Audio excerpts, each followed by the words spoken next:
बिस्मिल्लाहिर्रहमानिर्रहीम। दोस्तों अस्सलाम वालेकुम। आज की इस वीडियो में हम डिस्कस करेंगे सोर्स ऑफ बैंक्स फंड्स और bank credit and it's sources.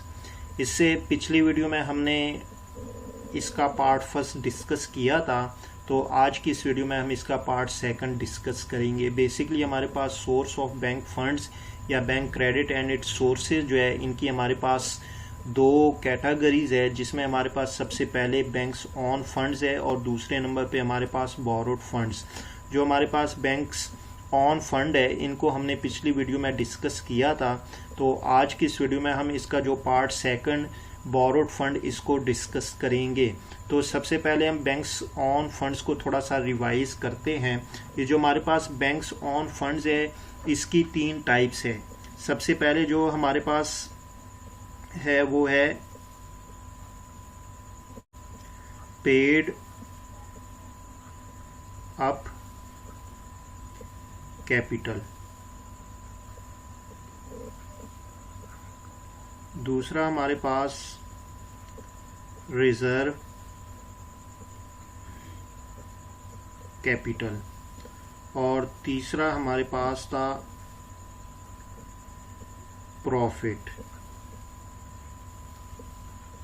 इन तीनों को हमने पिछली वीडियोस में डिस्कस किया है, तो आज हम इस बोरोड फंड को डिस्कस करेंगे। तो बेसिकली बोरो फंड से मुराद है कि बैंक को जब भी फंड्स की ज़रूरत होती है तो वो किसी से भी बोरो कर सकता है। अब बेसिकली बैंक्स जो बोरो करता है वो सबसे पहले उनके पास डिपॉजिट फ्रॉम कस्टमर्स यानी अपने कस्टमर से, दूसरे नंबर पे वो बोरो फ्रॉम सेंट्रल बैंक और तीसरे नंबर पे बोरो फ्रॉम अदर बैंक्स। तो अब जो हमारे पास सबसे पहला है वो डिपॉजिट्स फ्रॉम कस्टमर्स। अब देखिए, जो बैंक के कस्टमर होते हैं वो बैंक में कैश डिपॉजिट करते हैं, cash deposit in bank account, और बैंक इसको क्या करता है, आगे इस डिपॉजिट्स को वो प्रोजेक्ट्स में इन्वेस्ट कर लेता है। इन्वेस्ट इन डिफरेंट प्रोजेक्ट्स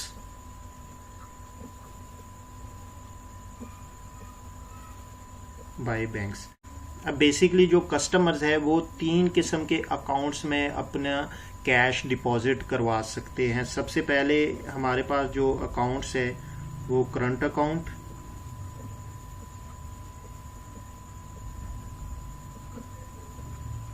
दूसरे नंबर पे हमारे पास है वो है सेविंग अकाउंट, और तीसरे नंबर पे हमारे पास है fixed account. Customer in accounts में कैश डिपॉजिट करते हैं और बैंक के पास जब ये कैश डिपॉजिट हो जाता है तो बैंक इन कैश को आगे अपने प्रोजेक्ट्स में इन्वेस्ट कर लेता है। लेकिन ये जो हमारे पास करंट अकाउंट है, अगर बैंक के पास ज़्यादा करंट अकाउंट्स होंगे तो वो इन इन्वेस्टमेंट को जो है आगे अपने प्रोजेक्ट्स में इन्वेस्ट नहीं कर पाएगा, क्योंकि करंट अकाउंट जो है वो ज़्यादातर बिजनेस अकाउंट्स होते हैं जिसमें से फंड्स जो है वो बहुत ही कम अकाउंट में पड़े रहते हैं। लेकिन जो हमारे पास सेविंग अकाउंट्स है और फिक्स्ड अकाउंट्स है, इसमें चूंकि फंड्स पड़े रहते हैं, इसमें जो कैश है वो पड़ा रहता है, तो इसलिए बैंक इन दोनों अकाउंट्स के फंड्स को जो है आगे इजीली अपने प्रोजेक्ट्स में जो है इन्वेस्ट कर लेता है। अब दूसरे नंबर पे हमारे पास है बोरोड फ्रॉम सेंट्रल बैंक। अब बैंक को जब भी फंड्स की ज़रूरत होती है तो वो क्या करते हैं, बोरोड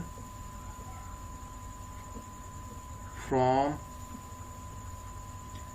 सेंट्रल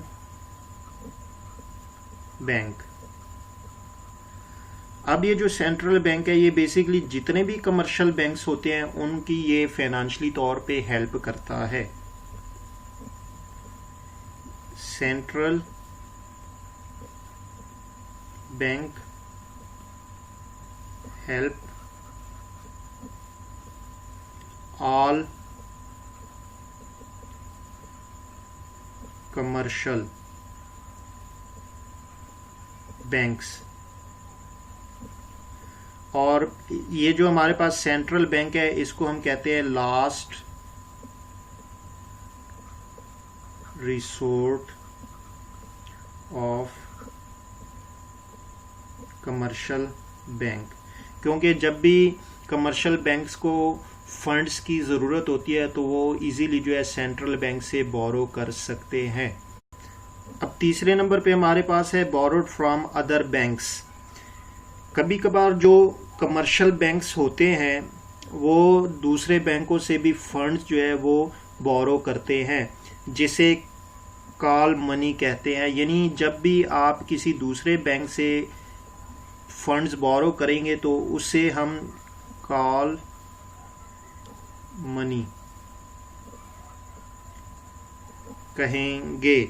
अब ये जो फंड्स आपने जो बोरो किए हैं ये आप उस वक्त वापस करेंगे जब बैंक आपको कहेगा कि ये जो है हमें रीपे कर दें, तो आप ये फंड उसी वक्त उनको वापस कर देंगे। तो इस तरह बैंक जो है किसी दूसरे बैंक से भी बोरो कर सकता है फंड, अगर उन्हें जो है फाइनेंशियली तौर पे कोई प्रॉब्लम्स हो।